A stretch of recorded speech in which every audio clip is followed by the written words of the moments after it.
கிறிஸ்துவில் அன்பானவர்களே, இயேசு கிறிஸ்துவின் நாமத்திலே உங்களை நான் வாழ்த்துகிறேன். கர்த்தர் உங்களை ஆசீர்வதிப்பார். இன்றைய நாளுக்கான கர்த்தருடைய வார்த்தை 2 ராஜாக்கள் 18ஆம் அதிகாரம் 5, 6, 7 3 வசனங்களை இப்ப நம்ம வாசிப்போம். அவன் இஸ்ரவேலின் தேவனாகிய கர்த்தரின் மேல் வைத்த நம்பிக்கையிலேயே, அதாவது அவன் தான் யாரை சொல்றாருன்னு கேட்டீங்கன்னா, எசேக்கியா அப்படிங்கிற ஒரு ராஜாவை சொல்றாரு. எசேக்கியா இஸ்ரவேலின் தேவனாகிய கர்த்தரின் மேல் வைத்த நம்பிக்கையிலே அவனுக்கு பின்னும் அவனுக்கு முன்னும் இருந்த யூதாவின் ராஜாக்களில் எல்லாம் அவனைப் போல் ஒருவனும் இருந்ததில்லை. அவன் கர்த்தரை விட்டு பின்வாங்காமல் அவரை சார்ந்திருந்து கர்த்தர் மோசேக்கு கற்பித்த அவருடைய கற்பனைகளை கைக்கொண்டு நடந்தான். ஆகையால் கர்த்தர் அவனோடு இருந்தார். அவன் போகிற இடமெங்கும் அவனுக்கு அனுகூலமாயிற்று. அவன் அசீரியா ராஜாவை சேவிக்காமல் அவன் அதிகாரத்தை தள்ளிவிட்டான். பிரியமானவர்களே, இங்க எசேக்கியா என்கிற ஒரு ராஜா, இந்த ராஜா ஒரு மிகப்பெரிய அரசாட்சியை யூதர்களுக்கு அவன் ராஜாவா அங்கே அமர பண்றாரு ஆண்டவர். அவன் என்ன பண்ணுனா அப்படின்னு பாத்தீங்கன்னா, கர்த்தருடைய வார்த்தையை விட்டு அவன் பின்வாங்காமல் இருக்கிறான். ஆண்டவர் என்ன சொன்னாரோ அதை அப்படியே நிறைவேற்றுகிறவனா இருக்கிறான். கர்த்தரை விட்டு பின்வாங்காமல் அவரை சார்ந்து இருந்து, அப்ப ஆண்டவர்கிட்ட பின்வாங்கி போகாம அவரையே சார்ந்து இருக்கிறான் எல்லா சூழ்நிலையிலும். இங்க சூழ்நிலைகள் தான் முக்கியம்.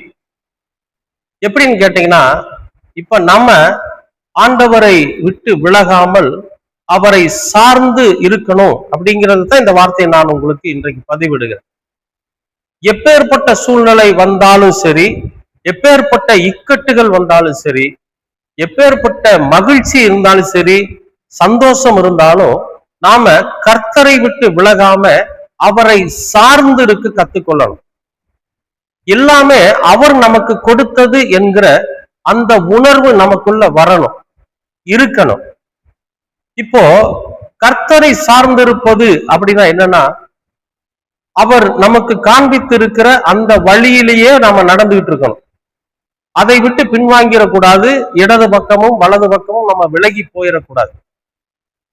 ஆனா இந்த உலகத்துல நம்ம வாழ்கிற போது கர்த்தருடைய வழி என்பது நமக்கு கொஞ்சம் ஒரு மாதிரி இருக்கும்.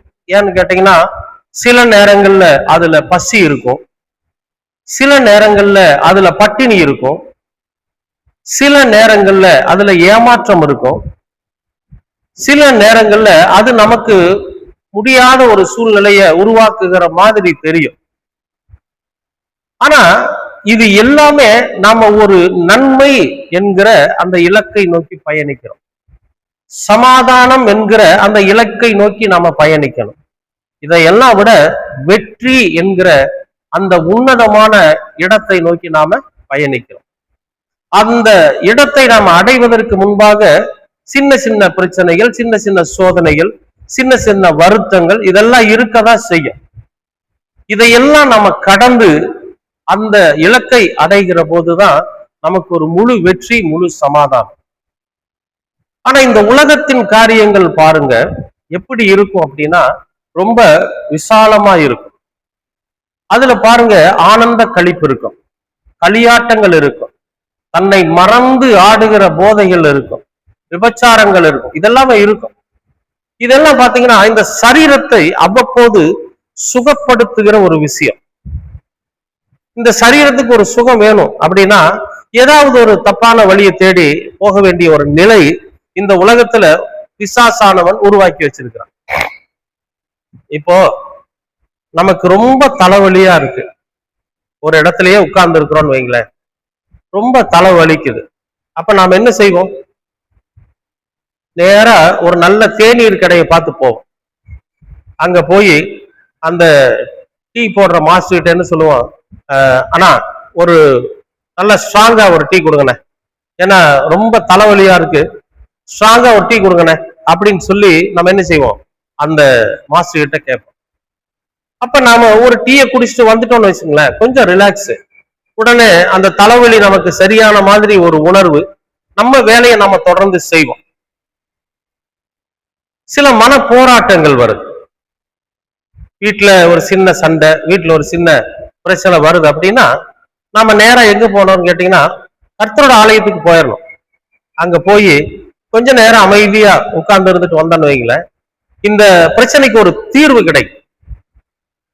இதெல்லாம் நம்முடைய வாழ்க்கையில நம்ம வெற்றியை நோக்கி பயணிக்கிற போது ஏற்படுகிற ஒரு சின்ன சின்ன சம்பவங்கள். இதையெல்லாம் கடந்து நம்ம போயிட முடியும்.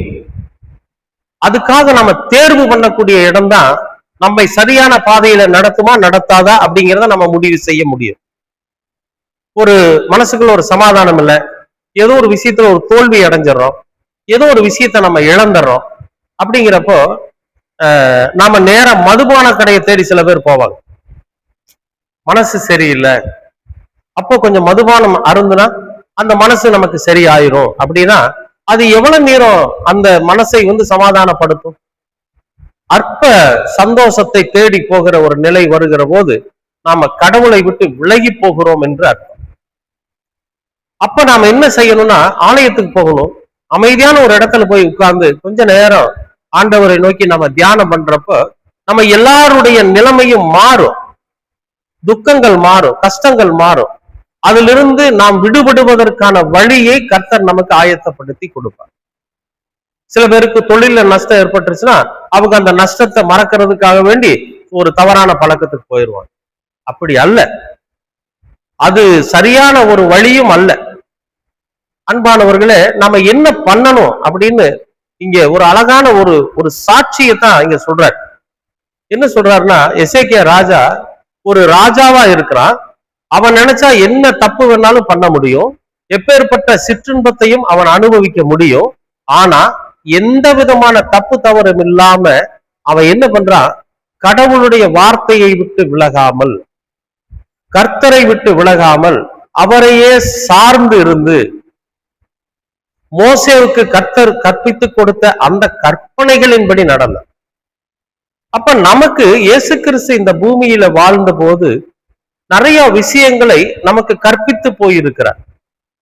அதை சார்ந்து நாம வாழ்கிற போது அதை நாம நிறைவேற்றுகிறவர்களா இருக்கிறப்போ நம்முடைய வாழ்க்கையில என்ன நடக்கும் தெரியுமா? இங்க எசேக்கியாவுக்கு என்ன நடந்துச்சு? ஆகையால் கர்த்தர் அவனோடு இருந்தார், அவன் போகிற இடமெங்கும் அவனுக்கு அனுகூலமாயிற்று. அவன் ஆண்டவர் அவனோடு கூட இருக்கிறார். ஏன்னா அவன் அவரை நம்பி இருக்கிறான், அவரை விட்டு விலகாமல் அவரை சார்ந்து இருக்கிறான், கர்த்தரையே சார்ந்து இருக்கிறான். அதனால கர்த்தர் என்ன பண்றாரு, அவரும் அவனை விட்டு விலகல. அப்ப நாம கர்த்தரை விட்டு விலகாம கர்த்தரையே சார்ந்து இருக்கிறப்போ கர்த்தர் நம்மை விட்டு விலக மாட்டார். நல்லா தெரிஞ்சுக்குங்க. நாம மட்டுமே அவரை சார்ந்து இருந்தா போதுமா? நாம மட்டுமே அவரை விட்டு விலகாமல் இருந்தா போதுமானா இல்ல, அது உண்மை அல்ல. நாம அவரை விட்டு விலகாமல் இருந்தா உண்மை என்ன தெரியுமா? கர்த்தர் நம்மை விட்டு விலகாமல் இருக்கும். நாம் அவரை சார்ந்திருந்தோமே ஆனால் கர்த்தர் என்றைக்கும் நம்மை சார்ந்து இருப்பார். அப்ப நாம போகிற இடத்துல தான் நமக்கு அனுகூலம். அனுகூலம்னா காரிய ஜெயம், வெற்றி கிடைக்கும். பிரியமானவர்களே, நாம ஒவ்வொரு நாளும் நம்முடைய வாழ்க்கையில கர்த்தரை சார்ந்து இருக்கக்கூடிய ஒரு உணர்வு உள்ளவர்களாக, கர்த்தரை சார்ந்து இருக்கிற ஒரு வாழ்க்கை வாழ்கிறவர்களாக நாம இருக்கிறப்போ நாம போற இடத்துல நாம ஜெயிக்க முடியும், வெற்றி பெற முடியும், அந்த காரியம் நமக்கு அனுகூலமா முடியும். இங்க எசேக்கியா அந்த அனுபவத்தை தான் இங்க எழுதுகிறார். அப்ப அவருடைய வாழ்க்கையில அனுகூலம் கிடைக்க பெற்றதும், அவருடைய வாழ்க்கையில அவர் வெற்றி அடைந்ததற்கு என்ன காரணம் அப்படின்னா, அவர் கர்த்தரை விட்டு விலகாம அவரையே சார்ந்திருந்து மோசேக்கு கர்த்தர் கற்பித்த கற்பனைகளின்படி நடந்தார். அப்ப நாமும் நம்முடைய வாழ்க்கையில இயேசு கிறிஸ்து நமக்கு கற்றுக் கொடுத்திருக்கிற அந்த வார்த்தையை கை கொண்டு அவரை விட்டு விலகாம அவரையே சார்ந்து, எப்படி ஒரு கொடியானது செடியை சார்ந்து வாழ்கிறதோ, ஒரு மரத்தை சுத்தி அந்த கொடி வாழ்கிறதோ, அதுபோல இயேசு கிறிஸ்து என்கிற அந்த மகா உன்னதத்தை சுற்றி நாம அவரை சார்ந்து வாழ்கிற போது அவருடைய எல்லா பழக்க வழக்கங்களும், அவருடைய எல்லா எண்ணங்களும், என்ன செயல்களும் நமக்குள்ளேயும் வரும். அப்ப நாம ஒரு விஷயமா போறப்ப, ஒரு வேலையா போறப்ப, ஒரு காரியமா போறப்ப கடவுள் நம்ம கூடவே இருப்பார். அங்கே நமக்கு அனுகூலம், வெற்றி கிடைக்கும். அன்பானவர்களை, இந்த மாலை வேளையில இந்த கர்த்தர் நமக்கு கொடுக்கிற ஒரு அற்புதமான விஷயம் என்ன தெரியுமா? ஒருவேளை நம்ம கர்த்தரை விட்டு விலகி இருப்போம், சின்ன சின்ன விஷயத்துல நமக்கு கோபம் வந்துடும். ஒரு சின்ன ஒண்ணும் இல்லை, நம்ம போகிற வழியில நம்மனாலதான் தப்பா இருக்கும், பேருந்து கூட நமக்கு மிஸ் ஆயிடுதுன்னு வச்சுங்களேன், நம்ம ஆண்டவரை தான் திட்டுவோம். என்ன ஆண்டவரை ஜெபம் பண்ணிட்டு தான் வந்தா பஸ் போயிடுச்சு பாருங்க. ஏதாவது ஒரு கல்லு தடுக்கி விட்டுறதுன்னு வச்சுங்களேன், கல்லுல காலில் ஒரு காயம் ஆயிடுதுன்னா நம்ம ஆண்டவரை தான் திட்டுவோம். நீங்க எனக்கு பாதுகாப்பா இருப்பேன்னு சொன்னீங்களா, பாருங்க ரத்தம் வருது. ஒவ்வொரு விஷயத்திலும் நம்ம என்ன பண்ணிடுறோம், அவரை விட்டு ஜஸ்ட் அப்படி விலகி போயிட்டு வருவோம். அது தப்பு. ஒரு சின்ன விஷயத்த பெரிய விஷயம் வராம தடுத்திருக்கிறீங்களே, அதுக்கு நன்றின்னு சொல்லணும். அப்ப கர்த்தர் நமக்கு நிச்சயமாக ஒரு நிரந்தரமான வெற்றியை தருவார். என்னுடைய அனுபவத்துல நான் நிறைய இடத்துல வேலை தேடி போனது உண்டு. வேலைக்கு போவேன், வேலையில முதன்மையான இடத்தை பிடிக்கிற அளவுக்கு இன்டர்வியூல பாஸ் பண்ணுவேன். ஆனா பணத்தை கொடுத்து வேற ஒருத்த வாங்கிட்டு போயிடுவோம். மத்திய அரசாங்கத்துல ஒரு வேலை, ஒரு ஸ்கூல்ல, சென்ட்ரல் கவர்மெண்ட் சம்பந்தப்பட்ட ஒரு ஸ்கூல்ல வேலை. அங்க ஓட்டுநர் பணிக்கு தேர்வு. 5 பேர் தான் வந்திருக்கிறோம். அதுல 4 பேர் என்ன பண்ணாங்க, 2வது இடம் 3வது இடம் வந்தாங்க. முதன்மையான இடத்துல 50க்கு 49 மார்க் வாங்கி இருந்தவன் நான் தான். அங்க இருக்கிறவங்க எல்லாருமே எனக்கு சொன்னாங்க, என்ன சொன்னாங்கன்னா, கண்டிப்பா உங்களுக்கு தான் கிடைக்கும், ஏன்னா நீங்க தான் அதிக மதிப்பெண் வாங்கி இருக்கிறீங்கன்னு சொன்னாங்க. எனக்கும் ரொம்ப சந்தோஷமா இருந்துச்சு. என் வீட்டுக்கு நான் போன் பண்ணி சொன்னேன், இந்த மாதிரி அதிகமான மதிப்பெண் வாங்கி இருக்கிறேன், அநேகமா நமக்கு அந்த வாய்ப்பு கிடைக்கும் அப்படின்னு சொல்லி நான் சொல்லிட்டேன். அப்புறம் அவங்க என்ன சொன்னாங்க, நீங்க போங்க, உங்க வீட்டுக்கு லெட்டர் வரும் அப்படின்னு சொல்லி சொல்லிட்டாங்க. நாங்க எல்லாரும் புறப்பட்டு வந்துட்டோம். இன்டர்வியூக்கே வராத ஒருத்தர் அங்க வேலை செஞ்சுட்டு இருக்காரு. ரொம்ப நாள் ஆச்சு. நான் போய் சின்ன நம்ம இன்டர்வியூ அட்டன் பண்ணோம், பாஸ் பண்ணோம், நமக்கு எந்த வேலை வாய்ப்பும் வரலையேன்னு சொல்லி அங்க போய் கேட்டப்போ வேறொருவருக்கு அந்த பணி நியமனம் ஆயிடுச்சு. நான் கேட்டேன், இன்டர்வியூக்கு அவர் வரலீங்களே அப்படின்னு கேட்டேன். அதெல்லாம் நீங்க கேட்க கூடாது, நீங்க போயிருக்கேன். அப்ப அங்க இருக்கக்கூடிய ஒரு அதிகாரியை கேட்டப்ப அவர் சொன்னாரு, இல்ல தம்பி, அவரு 3 லட்சம் ரூபாய் பணம் கொடுத்திருக்காரு. எனக்கு அப்படியே தூக்கி வாரி போட்டுருச்சு. இருந்தாலும் நான் ஆண்டவரோட சமூகத்துல என்ன நினைச்சேன்னா, கர்த்தாவே, இது நீங்க எனக்கு அனுமதிக்கல, ஒருவேளை எனக்கு வேற ஏதாவது ஒரு இடத்துல நீங்க வாய்ப்பு வச்சிருக்கிறீங்க, அதனாலதான் எனக்கு இந்த வாய்ப்பு வரல, ரொம்ப நன்றி அப்படின்னு சொல்லி கர்த்தருக்கு நன்றி சொல்லிட்டு தான் வந்தேன். கர்த்தர் மேல கோபமோ கர்த்தருடைய நாமத்தை தூசிக்கவோ செய்யவே இல்லை. பாருங்க, அது கொஞ்ச நாள்லயே எனக்கு அதே மாதிரி ஒரு அரசு நிதியுதவி பெறுகிற அரசாங்க பள்ளியில எனக்கு ஒரு வேலை கிடைச்சு. இன்றைக்கு வரைக்கும் அந்த வேலையில இருக்கிறேன். கர்த்தர் நல்ல விதமா என்னை வழிநடத்தி கொண்டு இருக்கிறார். எதுக்காக நான் இதை சொல்றேன்னு கேட்டீங்கன்னா, ஒரு விஷயத்துல நம்ம தோல்வி அடைஞ்சிட்டோம்னு வைங்களேன், உடனே நம்ம ஆண்டவரை தூசிக்கவோ அவரை விட்டு விலகவோ அவரை விட்டு நம்ம விலகி போய் அவருடைய நாமத்திற்கு அவமானத்தை உண்டு பண்ணும்படியான காரியத்தையும் நம்ம செய்யாம இருந்தோம்னா, நிச்சயமாகவே நாம் எதில் தோல்வி அடைந்திருக்கிறோமோ அதை விட மிகப்பெரிய வெற்றியை கர்த்தர் நமக்கு தருவார். அந்த வெற்றி நமக்கு நிரந்தரமாக இருக்கும். இதுதான் உண்மை, என்னுடைய அனுபவத்துல சொல்றேன். ஏன்னா ஒவ்வொரு நாள் கிறிஸ்தவம் என்பது அனுபவம் சார்ந்த ஒரு வாழ்க்கை. அப்ப இயேசு கிறிஸ்து நம்ம கூட இருக்கிறார்னு வைங்களேன், நாம அவரை விட்டு விலகாம அவரையே சார்ந்து அவரை பின்பற்றி வாழ்ந்து கொண்டிருக்கிறோம் என்று சொன்னால் நம்முடைய வாழ்க்கையில அற்புதங்களும் அடையாளங்களும் எண்ணி முடியாத அதிசயங்களும் நடக்கும். நம்ம எதிர்பார்க்காத ஒரு இடத்திலிருந்து நாம் எதிர்பார்த்ததை விட அதிகமான பலன் கர்த்தர் நமக்கு தருவார். நிச்சயமாகவே இந்த காணொளியை பார்க்கிற உங்களுடைய வாழ்க்கையில நீங்க ஆண்டவரை சார்ந்து இருங்க. கர்த்தரை விட்டு விலகாம கர்த்தரை சார்ந்தே இருங்க. அவர் தாமதிப்பது நன்மைக்கானதுதான். நிச்சயமா நீங்க போகிற இடத்துல அவர் உங்களோடு கூட இருந்து, கர்த்தர் உங்களோடு கூட இருந்து உங்கள் காரியத்தை அனுகூலம் பெற அவர் வெற்றி பெற செய்வார். இது இந்த வேதம் நமக்கு அறிவுறுத்துகிற ஒரு விஷயம். அன்பானவர்களே, எதற்கு நீங்க சோர்ந்து போகாதீங்க, கர்த்தரை விட்டு விலகிறாதீங்க, அவரை சார்ந்திருங்க. அப்பதான் நீங்கள் போகிற வழியில போகிற இடங்களில கர்த்தர் உங்களோடவே கூட இருந்து உங்கள் காரியத்தை ஜெயம் பெற செய்வார். எதுக்காக நீங்க போறீங்களோ அந்த காரியத்துல நீங்கள் வெற்றி பெறும்படியாக கர்த்தர் செய்வார். இந்த நாள் வெற்றியின் நாள். கர்த்தரை சார்ந்து கொள்ளுங்கள். அவர் கற்பித்திருக்கிற அந்த வார்த்தைகளின்படி நடப்பதற்கு நம்மை அர்ப்பணித்து நாம் வெற்றி பெற்று வெற்றியாளர்களாக இந்த உலகத்துல நம்ம வாழ கர்த்தரை அண்டிக் கொள்ளுங்கள். அவரை விட்டு விலகாதிருங்கள். நிச்சயமாகவே உங்கள் வாழ்க்கை வெற்றியின் வாழ்க்கையாக இருக்கும். கர்த்தர் உங்களை ஆசீர்வதிப்பார்.